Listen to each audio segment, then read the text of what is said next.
ایک تو ہمیں یہ سمجھنا چاہیے کہ ڈائریکٹ مذاکرات تو ابھی شروع نہیں ہوئے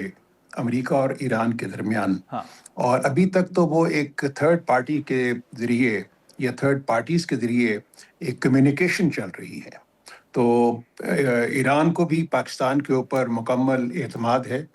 اور اسی طریقے سے امریکہ نے بھی پاکستان کے اوپر مکمل اعتماد کا اظہار کیا ہے۔ اور سملرلی جو ہماری جی سی سی کنٹریز ہیں، عرب کنٹریز ہیں، جو کہ اس جنگ سے متاثر ہو رہی ہیں، تو انہوں نے بھی پاکستان کے اوپر مکمل اعتماد کیا ہے۔ لیکن اگر آپ دیکھیں تو مشکلات بہت زیادہ ہیں۔ مشکلات اس لیے زیادہ ہیں کہ ایران اور امریکہ کے درمیان ٹرسٹ ڈیفیسٹ بہت زیادہ ہے، اور ٹرسٹ ڈیفیسٹ کی جو سب سے وجہ ہے وہ پچھلے ایک سال سے کچھ جو امپورٹنٹ ڈیولپمنٹس تھیں وہ بھی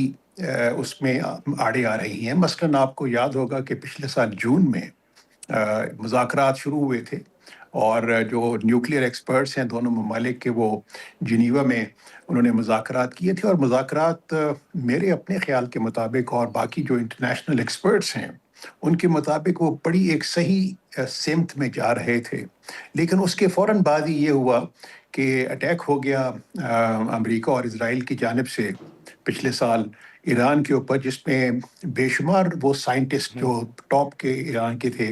وہ بھی شہید ہوئے، اور وہ جو چیف نیگوشیٹر تھے ایران کے جو جنیوا میں مذاکرات کر رہے تھے تو ان کی بھی شہادت ہو گئی، اور اسی طریقے سے ان کے کئی اہم عسکری جو لیڈرز تھے وہ ان کی بھی شہادت ہوئی۔ اور پھر اس سال بھی آپ نے دیکھا کہ مذاکرات ہو رہے تھے، کامیاب کی طرف جا رہے تھے، اور عمانی فارن منسٹر صاحب نے تو اتنی حد تک کہا تھا، کیونکہ عمان اس وقت ایک انٹرمیڈیری کا رول، فیسیلیٹیٹر کا رول ادا کر رہا تھا، تو انہوں نے تو یہ کہہ دیا تھا کہ تقریباً تمام معاملات طے پا گئے ہیں، اور یہ کہ ابھی جو نیکسٹ ہوگا سٹیپ وہ ایک تقریب ہوگی جس کی تیاری بھی شروع ہو گئی تھی کہ سائننگ سیریمنی کی۔ لیکن اس کے بعد یہ ہوا کہ جی یہ تو ایک اور اٹیک آ گیا، تو وہ ٹرسٹ ڈیفیسٹ بہت زیادہ ہے۔ اور دوسری جو سب سے بڑی مشکل جو ایک درپیش ہے وہ اسرائیل کا اپنا ایک ہے ایٹیچیوڈ، کیونکہ لگتا نہیں ہے، کیونکہ اسرائیل کے ایٹیچیوڈ سے نہیں لگتا کہ وہ کوئی مذاکرات کو کامیاب کرانے میں یا کامیاب ہونے میں کوئی رول ادا کر رہا ہے، کیونکہ ایک طرف تو پریزیڈنٹ ٹرمپ کی طرف سے وہ آ رہی ہیں، خواہش ہے ان کی کہ مذاکرات جلد از جلد شروع ہو جائیں، اور اس کے ساتھ ساتھ ہی ٹھیک ہے اٹیکس بھی ایران کے اوپر ہو رہے ہیں، اسیسینیشنز بھی ہو رہی ہیں۔ اور ہم نے کبھی بھی یہ نہیں دیکھا کہ مذاکرات اور جنگ ایک ساتھ چلیں، اور یہ ضرور ہو سکتا ہے کہ جو کچھ طاقتیں، پاکستان جیسے ممالک یہ سمجھتے ہیں کہ کسی نہ کسی طریقے سے اس کو ڈیفیوز کرانے کی ضرورت ہے، تو وہ تو اپنا رول پلے کر ہی رہے ہیں، لیکن جو اس رول کو آگے بڑھانے میں جو ایک اہم جو ایک پیش رفت اس وقت ہوگی جب دونوں فریقین وہ ڈائریکٹلی نیگوشیٹنگ ٹیبل پہ آ کے بیٹھیں گے۔ لیکن سر ایک جو ٹرمپ صاحب کا حال ہی میں بیان بھی آیا تھا کہ جو رجیم چینج ہے وہ ایران کے اندر ہو چکی ہے، آپ کو لگتا ہے کہ جو نتائج رجیم چینج کے حوالے سے یا اوور آل امریکہ حاصل کرنا چاہتا تھا وہ واقعی حاصل کر چکا ہے؟ اگر دیکھا جائے تو وائڈ اسپریڈ جو ایک اوپینین ہے امریکہ کے اندر بھی، یورپ میں بھی، اور ہمارے جتنے بھی دفاعی اینالسٹ ہیں ہمارے ریجن کے، پاکستان کے، تو ان کے مطابق تو نمبر ون رجیم چینج نہیں ہوئی، کیونکہ رجیم تو وہی ہے جو پہلے ہے، صرف یہ ہے کہ چہرے بدلے ہیں۔ کیونکہ اگر پہلے جو ایک ان کے لیڈر کی، سپریم لیڈر کی شہادت ہوئی تو وہ فوراً ریپلیس ہو گئے، اسی طریقے سے اگر وہاں پہ ایک سسٹم ہے، وہاں پہ ایک کونسل ہے، تو انہوں نے اپنے ایک اتفاق رائے سے انہوں نے جو نئی ایک لیڈرشپ کو ڈومینیٹ کیا، نئی دفاعی بھی اور سیاسی لیڈرشپ کو، تو وہ تو وہی پہ ہی ہے۔ دوسرا جہاں تک کہ جنگ جیتنے کا تعلق ہے، تو کون جیتا تو وہ ایک ابھی تک تو وہ اس کا فیصلہ نہیں ہوا، کیونکہ جنگ ابھی جاری ہے، اور اگر تو یہ دیکھا جائے کہ کیا کوئی بھی پارٹی اپنے آبجیکٹیوز اچیو کر سکی ہے، تو اس وقت تک تو وہ کہنا بہت مشکل ہوگا، کیونکہ ابھی جنگ جاری ہے۔ میرا اپنا ایک وائڈ اسپریڈ پرسیپشن یہ ہے کہ اس میں ابھی تک کسی کی جیت یا ہار نہیں ہوئی۔ لیکن جیلانی صاحب، ایک بیان پریزیڈنٹ ٹرمپ کا یہ بھی تھا، اگر آپ کی نظر سے بھی گزرا ہو، اور انہوں نے کہا کہ ایران کے اندر ایک طاقتور لیڈر کے ساتھ ہماری بات چیت جاری ہے، اور آج بھی انہوں نے اسی طرح کا ایک بیان دیا ہے۔ یہ جو طاقتور لیڈر کے ساتھ مذاکرات کے حوالے سے پریزیڈنٹ ٹرمپ کے بیانات ہیں، آپ کی نظر میں یہ کس کی طرف اشارہ کر رہے ہیں وہاں پر؟ کیونکہ ان سے سوال ہوا تھا کہ کیا آپ سپریم لیڈر کی بات کر رہے ہیں، تو انہوں نے کہا کہ نہیں، کوئی دوسرے شخص ہے۔ اگر تو وہ کوئی انڈائریکٹ بات چیت ہو رہی ہے تھرو انٹرمیڈیری، تو میرا تو اپنا خیال ہے کہ اس وقت تو انٹرمیڈیری کا رول پاکستان ہی ادا کر رہا ہے، اور ہماری تو نظر میں ابھی کوئی ایسی چیز نہیں ہے کہ ڈائریکٹ نیگوسیشنز کو چل رہی ہوں ایران اور امریکہ کے درمیان، اور اگر کوئی ہیں تو اس کا اچھا، لیکن یہ لازمی طور پہ مجھے اس کا علم نہیں ہے۔ ٹھیک ہے، لیکن جیلانی صاحب، یہ تو چلے امریکہ اور ایران کے ساتھ ہمارے اچھے تعلقات ہیں، بڑے قریبی تعلقات ہیں، لیکن آپ کی نظر میں جیسے جن شرائط کا آپ نے بھی ذکر کیا، آپ کی نظر میں یہ پاکستان کے لیے کس حد تک ممکن ہوگا کہ وہ ایران سے بات چیت کرے، اور کچھ جیسے لین دین ہوئی، گیو اینڈ ٹیک ہوا، یا فلیکسیبلٹی شو کروانے کے حوالے سے ایران کو قائل کر سکیں گے، یا کس حد تک ہمارے لیے ممکن ہوگا کہ ہم امریکہ کو قائل کر سکیں کچھ نکات سے پیچھے ہٹنے کے لیے؟ یہ میرے اپنے خیال کے مطابق تو وہ جہاں تک ایران کا تعلق ہے، وہ بھی چاہیں گے کہ جنگ خاتمہ ہو اور امن و امان قائم ہو، خطہ سٹیبل ہو جائے، ایران کے اوپر جو سینکشنز ہیں وہ ہٹ جائیں، جو کہ تاکہ وہاں کے لوگوں کی جو ایک ہے جو معاشی حالت بھی بہتر ہو اور ایک سٹیبلٹی بھی آئے۔ اسی طریقے سے میرے اپنے خیال کے مطابق امریکہ بھی، وہاں پر بھی پریشر بہت زیادہ ہے، وہاں پر بھی معاشی مشکلات بہت زیادہ بڑھ گئی ہیں، وہاں پر بھی جو ان کی لازمی طور پہ عسکری مشکلات بھی بڑھی ہوں گی ضرور اس جنگ کی وجہ سے، اور کیونکہ یہ پہلے تو ان کا یہ خیال تھا کہ شاید جنگ 2-4 دنوں میں ختم ہو جائے گی اور وہ اپنے آبجیکٹیوز اچیو کر لیں گے، لیکن ابھی جنگ کا خاتمے کا ابھی فی الحال تو کوئی امکان نظر نہیں آ رہا، اور جو جس قسم کی ریزیلینس ایران نے شو کی ہے، یا جس قسم کی وہ وہاں پر انہوں نے اپنی عسکری قوت کا مظاہرہ کیا ہے، وہ بھی بہت ہی انپریسیڈنٹڈ تھی، اور وہ بھی کوئی بھی اس کو نہیں کر سکا، فورکاسٹ کر رہا تھا پہلے، ہر کسی نے انڈر ایسٹیمیٹ کیا ایران کی اسٹرینتھ کو، اور پھر اسی طریقے سے امریکہ کے اندر بھی مظاہرے شروع ہو گئے ہیں اس جنگ کے خلاف، اور وہاں پہ جتنے بھی لوگ ہیں، سیاسی اکابر ہیں یا باقی ایون ڈیفینس سائڈ کے لوگ ہیں اور سینئر لوگ، وہ بھی یہی کہہ رہے ہیں کہ جی آپ اس جنگ کو جلد از جلد خاتمے کی طرف لے جانا چاہیے۔ اب یہ تمام ان دونوں چیزوں کے باوجود کہ دونوں ممالک کی خواہش ہے، اصل مسئلہ تو میرا خیال میں اسرائیل کا ہوگا، کیونکہ اسرائیل کو ریسٹرین کرنے کی بہت زیادہ ضرورت ہے، کیونکہ اسرائیل کو لگتا ہے کہ ان کے منہ کو خون لگ چکا ہے، اور جس طریقے سے انہوں نے غزہ میں کیا، اور وہاں پہ انہوں نے کچھ 70,000 سے زیادہ عورتوں، مردوں، بچوں کو شہید کیا، تو ان کا یہ خیال ہے کہ شاید وہ اسی طریقے سے وہ اٹیک کر کے وہ شاید سبڈیو کر سکیں ایران کو، لیکن مجھے یہ ممکن نظر نہیں آتا کہ وہ اپنے مقاصد میں کامیاب ہو سکے۔ چلے ٹھیک ہے، جلیل عباس جیلانی صاحب، بہت شکریہ آپ کا وقت نکالنے کا سر، تھینک یو مچ۔ ناظرین، جلیل عباس جیلانی صاحب کی گفتگو آپ نے سنی۔ اب جیسے پاکستان یہ امکان ظاہر کر رہا ہے کہ آنے والے دنوں میں ایران اور امریکہ کے درمیان مذاکرات بھی شاید پاکستان کے اندر ہوں، بہرحال اس وقت جو سفارتی سطح پر کوششیں ہیں اس سارے معاملے کے حل کے لیے، پاکستان کی ان کوششوں کو سراہا جا رہا ہے، اور کل اسحاق ڈار صاحب جو ہیں وہ چائنا بھی جا رہے ہیں۔ یہاں پر ایک مختصر سا بریک لیں گے، اور بریک کے بعد جو حکومت اس وقت صورتحال ہے اس تناظر میں جو فیصلے کر رہی ہے اور جو ریلیف کے حوالے سے بات چیت ہو رہی ہے اس پر ہم گفتگو کریں گے، اور سینیٹر عفنان اللہ خان صاحب ہمیں جوائن کریں گے۔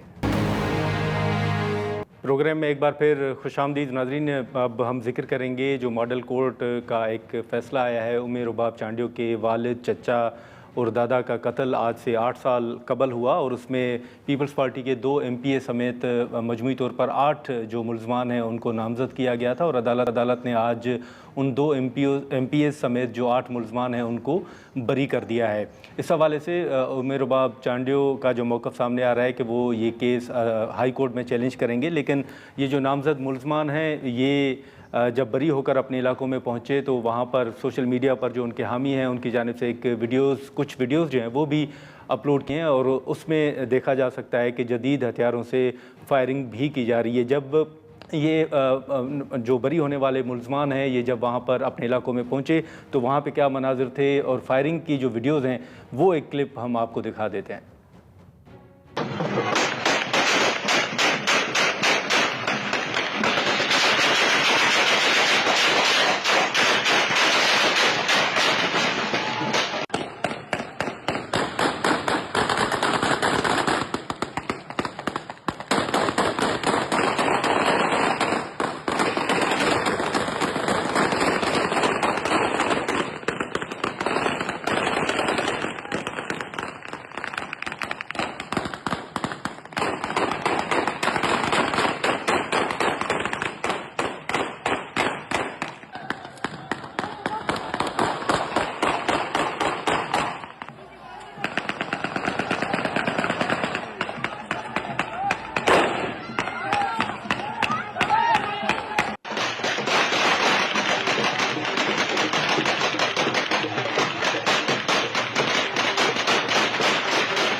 ناظرین، یہ ویڈیو آپ نے دیکھی جو نامزد ملزمان تھے ان کے بری ہونے کے بعد جب جدید ہتھیاروں سے فائرنگ کی گئی تو وہ ویڈیوز سردار چانڈیو جو ہیں ان کے حامیوں کی جانب سے، ان کے سپورٹرز کی جانب سے سوشل میڈیا پر اپلوڈ بھی کی گئی ہیں۔ اس پر بھی ہم جواب لیں گے۔ اس وقت امیر رباب چانڈیو صاحبہ ہمارے ساتھ موجود ہیں، ہم ان سے گفتگو کریں گے۔ امیر رباب، بہت شکریہ آپ وقت نکالنے کا۔ سب سے پہلے تو آج عدالت کا جو فیصلہ ہے، 8 سال تک یہ کیس جو ہے وہ چلتا رہا، آپ عدالتوں میں پیش ہوتی رہیں، آج جو فیصلہ ہے آج کیا کچھ عدالت میں ہوا، اور اوورآل اب آپ کی حکمت عملی کیا ہوگی قانونی طور پر؟ جی، سب سے پہلے تو بہت شکریہ آپ کا۔ اصل میں میرے والد صاحب، دادا اور چچا کا یہ جو قتل کیس تھا تقریباً 8 سال تو کمپلیٹ ہو چکے، 9واں سال اس کیس کو ہے، اور میں عدالتوں کے آسرے میں ہمیشہ کہہ چکی ہوں کہ میں نے جاگیرداری اور سرداری نظام کے خلاف علم بغاوت بلند کیا۔ میرے بابا نے سرداری نظام کو چیلنج کیا، تمندار کونسل بنی، اور اس کے بعد پھر اس طرح کرائے کے قاتل بھیج کر سرداروں نے یہ قتل وغیرہ کروائے۔ میں سندھ کی ایک بیٹی ہر در پہ گئی، عدالتوں کے دروازے کھٹکھٹائے، صرف اس لیے کہ مجھے انصاف مل سکے، تاکہ میرے دل کو سکون ملے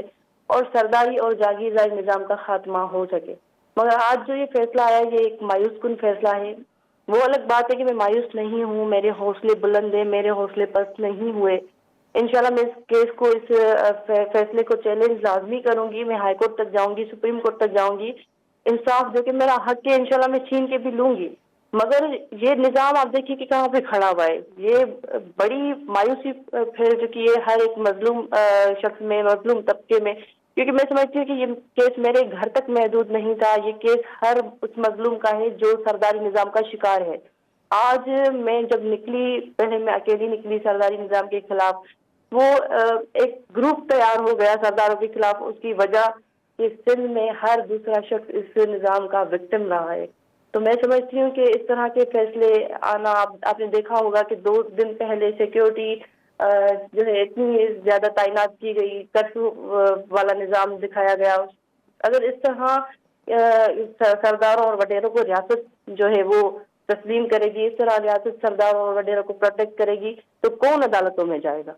اچھا، ایک سوشل میڈیا پر ہم کچھ بیانات بھی دیکھ رہے تھے یا کچھ ٹویٹس بھی دیکھ رہے تھے کہ آپ نے عدالت کے سامنے یہ بھی کہا کہ آپ نے اپنی زندگی کے 8 سال اس کیس کو دیے ہیں۔ ایسا کوئی وہاں پر اس طرح کی کوئی بات چیت ہوئی تھی؟ یقیناً دیکھیں کہ میرے والد صاحب، دادا اور چچا کا بے گناہ خون تو بہا، میں ان کے لیے تو انصاف چاہتی ہوں، مگر میری 8 سال کی ایک ایک تکلیف میں وہ بھی قطعاً اس نظام کو نہیں معاف کر سکتی کہ میں ایک بیٹی ہو کر اس نظام میں انصاف کے لیے کھڑی ہوئی، اور ابھی تک میں پر امید ہوں کہ انشاءاللہ میں اپنا انصاف لے کے رہوں گی. مگر یہ ہے کہ میں 8 سال تک میں نے اپنی جوانی کے اپنے بچپنے کے 8 سال عدالتوں کو دیے, اور عدالتوں کی طرف سے مجھے کیا رسپانس ملا. آج آپ نے دیکھا کہ 3 قتل اور اس میں 8 جو ملزمان ہیں 8 کو باعزت بری کر دیا گیا. مطلب اس نظام میں آپ دیکھیں کہ جو قتل کرتا ہے, جو ہتھیار اٹھاتا ہے وہی باعزت ہے, اور جو اس نظام سے انصاف چاہتا ہے, جو پرامن ہے, جو ہتھیار کی جگہ پہ قلم اٹھاتا ہے, ان کے ساتھ کیا کیا جا رہا ہے. اچھا لیکن عمر باب, ابھی یہ بھی ہمیشہ کہا جاتا ہے نا کہ عدالتیں جو ہے وہ شواہد دیکھتی ہیں, تو آپ کو لگتا ہے کہ شواہد میں کہیں کمی تھی یا وہ کچھ فراہم نہیں ہو سکا عدالتوں کے سامنے جس سے یہ چیزیں اسٹیبلش ہو سکیں؟ میرے کیس میں جو ایویڈنس ہے وہ مضبوط ہے, اور الحمدللہ میں اپنے حساب سے مطمئن ہوں کہ میرا کیس مضبوط ہے. اسی لیے میں ہائی کورٹ تک جاؤں گی, میں اس فیصلے کو چیلنج کروں گی کہ ریویو کریں کورٹس. میں سمجھتی ہوں کہ 5 انگلیاں برابر نہیں ہیں, مگر یہ ہے کہ یہاں سے مکمل طور پہ ناانصافی ہوئی ہے. اس فیصلے کو میں قبول نہیں کرتی, اس فیصلے کو لازمی میں چیلنج کروں گی. چلے ٹھیک ہے, بہت شکریہ عمر رباب صاحبہ آپ کا وقت نکالنے کا. ناظرین, گفتگو آپ نے سنی. اب سردار خان چانڈیو صاحب ہمارے ساتھ موجود ہیں. سردار صاحب بہت شکریہ وقت نکالنے کا. آج جو عدالت کا فیصلہ آیا ہے یقیناً وہ آپ کے حق میں فیصلہ آیا ہے, لیکن آپ نے دیکھا ہوگا کہ کئی سوالات بھی اٹھائے جا رہے ہیں. آپ کی نظر میں سر یہ جو ابھی بھی دعویٰ کیا جا رہا ہے کہ شواہد کو نظر انداز کیا گیا ہے, یا اوورآل 8 سال تک یہ مقدمہ چلتا رہا, آج جو عدالت کا فیصلہ آیا ہے, آپ کیا کومنٹ کریں گے اس پہ؟ میں عرض کروں کہ یہ 8 سال تک ہمارے جو وکیل صاحب تھے فریادی سائٹ سے, کمپلینٹ سائٹ سے, وہ ایک کیس چلانا ہی نہیں چاہتے تھے. اچھا. اور یہ کیس آخر یہ 1 سال 1.5 میں چلا ہے, جو جس کی یہ آیا, جو ان کے اپنے شاید جو انڈیپینڈنٹ وٹنسز تھے اور جائے واردات کے, وہ انہوں نے خود فورگیو کیے ہیں کہ جی ہم ان کو لانا نہیں چاہتے. اور جو شاید انہوں نے دیے تھے وہ جو میرے بھائی پہ جو شاہدی دے رہے تھے کہ جی آن دا اسپاٹ موجود تھے, وہ وہاں سے 350 کلومیٹر دور, 400 کلومیٹر دور بدین کے ایک چھوٹے گاؤں میں, وہاں پہ جلسے میں جہاں پہ بلاول بھٹو صاحب, سی ایم سندھ, پوری دنیا 5 سے 6 10 ہزار لوگوں کے بیچ میں وہ وہاں بیٹھا ہوا تھا. تو انہوں نے ایک جھوٹا مقدمہ کر کے اور اپنا سارا مقدمہ خود ہی انہوں نے اپنے ہاتھوں سے یہ کیا ہے. ناظرین, یہاں پر ایک مختصر سا بریک لیتے ہیں اور بریک کے بعد گفتگو کو آگے بڑھاتے ہیں.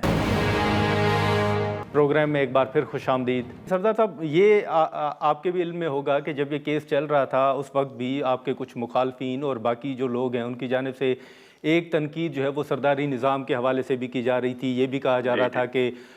کیونکہ آپ لوگ اثر انداز ہو رہے ہیں, یہ ایک ان کی طرف سے الزام تھا. اس تنقید میں کس حد تک صداقت ہے؟ ہم اثر انداز ہوتے تھے. اگر ایسی کوئی اثر اندازی کی بات ہوتی تو میں ایک سٹنگ ایم پی اے تھا اس ٹائم کا, بقول ان کے گورنمنٹ بھی پیپلز پارٹی کی تھی یا جو بھی تھی, وہ اس میں میرے اوپر ایف آئی آر داخل ہو گئی. اگر کوئی ایسی بات ہوتی, ان پہ کوئی پریشر ہوتا تو پہلے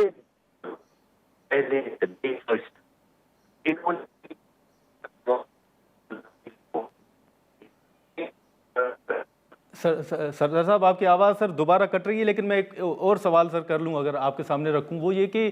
چلیں آپ نے صحیح, ظاہر ہے عدالت کا فیصلہ آپ کے حق میں آیا ہے اور آپ بری ہو گئے ہیں اس کیس سے, لیکن آپ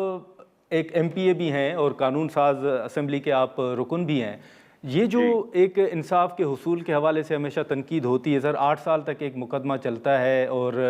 جو ہے وہ فیصلہ سامنے آ جاتا ہے, لیکن جو دوسرے فریق ہیں وہ کہتے ہیں کہ ہمیں انصاف نہیں ملا. آپ نہ صحیح, کوئی اور صحیح, لیکن قتل تو ہوا ہے, کوئی مجرم کوئی ملزم ہے تو صحیح. آپ کی نظر میں سر انصاف کے حصول میں اتنی تاخیر ہونی چاہیے؟ کہیں بالکل تاخیر نہیں ہونی چاہیے. تاخیر ہوتی ہے ان لوگوں سے جو کیس چلانا نہیں چاہتے. اچھا جی بالکل. آپ آن در کا 450 پیشیوں سے یہ آپ کے سامنے ہوگا کہ وہ کتنی پیشیوں پہ ان کے وکیل آئے ہیں اور کتنی پیشیاں ان کے وکیلوں نے جو ہے نا وہ اپنے پیشیوں پہ ڈیٹس لیے ہیں. وہ یہ چلانا نہیں چاہتے تھے. ان کا ہی یہ مسئلہ تھا کہ ہم جو ہے نا ایک طرح کا جتنا لنگر آن کر سکیں اس چیز کو اتنا. ہم پہلے دن سے اس کیس کے لحاظ سے پہلے دن سے اس کورٹ میں ایک پیشی بھی ہم نے ضائع نہیں کی, ایک پیشی بھی ایسی نہیں تھی جس پہ ہم. اچھا سردار صاحب, آخر میں سر مختصراً یہ بتائیے گا کہ آپ کی بری ہونے کے بعد جو سوشل میڈیا پر ویڈیوز ہیں وہ بھی ہم نے دیکھی ہیں کہ وہاں پر جدید ہتھیاروں سے فائرنگ بھی ہو رہی ہے, یہ معاملہ آپ کے علم میں ہے سر؟ جی بالکل, میں نے جب آئے تو ایک ایسی ایشو ہوا تھا جس پہ ہم نے ان کو سختی سے منع کیا کہ یہ ایسی حرکتیں نہیں ہیں کوئی کرنا کر رہے تھے, جس پہ ہم نے اس چیز کو بالکل کنڈم بھی کرتا ہوں اور میں نے اس چیز پہ ایکشن بھی لیا ہے یہاں پہ. چلیں ٹھیک ہے سردار صاحب, بہت شکریہ وقت نکالنے کا. ناظرین یہاں پر ایک مختصر سا بریک لیتے ہیں اور بریک کے بعد گفتگو کو آگے بڑھاتے ہیں. اس وقت جو چیئرمین HRCP کا موقف ہے ہم اسی کیس کے حوالے سے وہ بھی جاننے کی کوشش کریں گے, اور اسد اقبال بٹ صاحب ہمارے ساتھ موجود ہیں. بہت شکریہ بٹ صاحب وقت نکالنے کا. اب اس وقت ہم نے مختلف آپ کی پریس کانفرنسز بھی دیکھی ہیں اور اوورآل جو صورتحال ہے اس حوالے سے آپ کے بیانات بھی جو ہے وہ وقتاً فوقتاً آتے رہتے ہیں, لیکن آج جو عدالت کا فیصلہ ہے اس حوالے سے اگر آپ کی نظروں سے کچھ چیزیں گزری ہوں, جو سوالات اٹھائے جا رہے ہیں, اوورآل سر آپ کیا کومنٹ کریں گے اس فیصلے پر؟ کمیشن آف پاکستان کے چیئرپرسن کی حیثیت سے یا اس کے ایکٹیوسٹ کی حیثیت سے ہمارا, میں یہ کہوں گا کہ یہ فیصلہ جو ہے ہمارے مضبوط فیوڈل سسٹم, کمزور پولیسنگ اور عدالتی نظام جو ہے اس پہ سوالات اٹھاتا ہے. یہ قتل 3 بندے انسان جو ہیں مارے گئے, اب وہ تفتیش پولیس نے کیا کی, ٹھیک ہے انہوں نے تو اپنی شکایت درج کرا دی, جب ان کو شبہ ہے فلاں بندے نے کیا. آیا پولیس نے اس کے اوپر انویسٹیگیشن کی, ان کو ڈھونڈنے کی کوئی, اگر یہ نہیں تھے بھائی آج اگر کورٹ کہتی ہے نہیں ہے, باہر بندے تو مرے ہیں, پھر کون تھے آخر, کون لوگ ہیں جنہوں نے یہ قتل کیا اور پولیس ان کو ڈھونڈنے میں ناکام کیوں رہی؟ تو اب اس بات پہ نہیں جاتے کہ انہوں نے قتل کیا نہیں کیا, کیا نہیں کیا. سوال تو یہ ہے, ٹھیک ہے وہ بچی نے 8 سال لڑائی لڑی, 8 سال بڑا لمبا عرصہ ہوتا ہے, اس دوران پولیس کہاں سوتے رہی, پولیس کی کیا تفتیش کو اس کے علاوہ کچھ سامنے آئی ہمارے؟ آپ دیکھیں گے کوئی کسی قسم کی تفتیش ہمارے سامنے نہیں آئی. اس کا مینلی دیکھیے بار بار میں ہر دفعہ یہ ایک کہتا ہوں, نقطہ جو اٹھایا جا رہا ہے وہ یہ اٹھایا جا رہا ہے کہ مطلب عدالت کے سامنے تو ہمیشہ ایک پوائنٹ تو یہی ہوتا ہے نا کہ عدالت تو شواہد دیکھتی ہے, تو آپ کو لگتا ہے کہ جیسے آپ نے بھی کہا کہ چلیں یہ نہ صحیح کوئی اور قتل تو ہوا ہے, کوئی مجرمان کوئی ملزمان ہیں تو صحیح, تو آپ کی نظر میں پھر کہاں پہ اس حکم ہے؟ یہ پولیس کا جو ہے دیکھیں, جہاں فیوڈل سسٹم میں پولیس جو ہے وہ فیوڈلز کے انڈر میں ہوتی ہے, ان کے بغیر کام نہیں کرتی, وہ جو چاہتے ہیں ان سے فیصلے کراتے ہیں, جو چاہیں ان سے تفتیش کراتے ہیں. یہ ایک کیس نہیں ہے, ایسے سینکڑوں کیس جو ہے پینڈنگ پڑے ہوئے ہیں عدالتوں میں یا عدالتوں سے فیصلے ہو چکے ہیں جن میں کوئی بھی جو ہے مجرم جو ہے وہ سامنے نہیں آیا, پکڑا نہیں گیا. بھائی آخر یہ کیا ہو کیا رہا ہے؟ دیکھیں اس کے لیے بار بار میں ایک بات کہتا ہوں کہ جب تک آپ اپنی پولیسنگ جو ہے اس کا سائنٹیفک طریقہ کار اختیار نہیں کرے گی,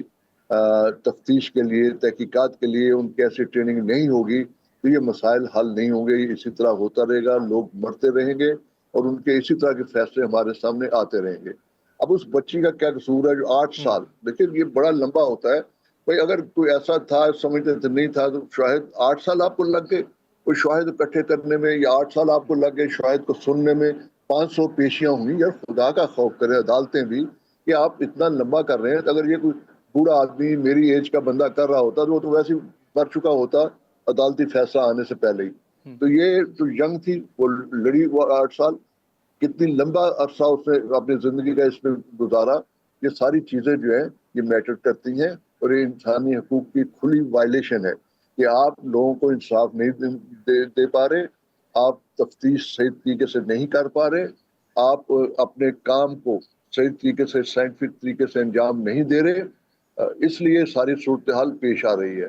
اب انہوں نے بچی نے یہ کہا کہ میں مختصراً سر یہ بتائیے گا کہ سر HRCP کیا سمجھتا ہے کہ پھر آگے کیسے بڑھا جائے, خاص طور پر اس کیس میں؟ اس کیس میں تو دیکھیے, اس کیس میں میں دوبارہ سے پولیس سے پہ ذمہ داری ڈالوں گا کہ اگر وہ سمجھتے ہیں کہ یہ نہیں ہے پھر کون ہے, پھر تھانے SHO SSP یا DSS جو ہیں ان کی رسپانسبلٹی ہے, ان سے پوچھا جائے, ان کو سزا دی جائے کہ بھئی آپ نے کیا کیا.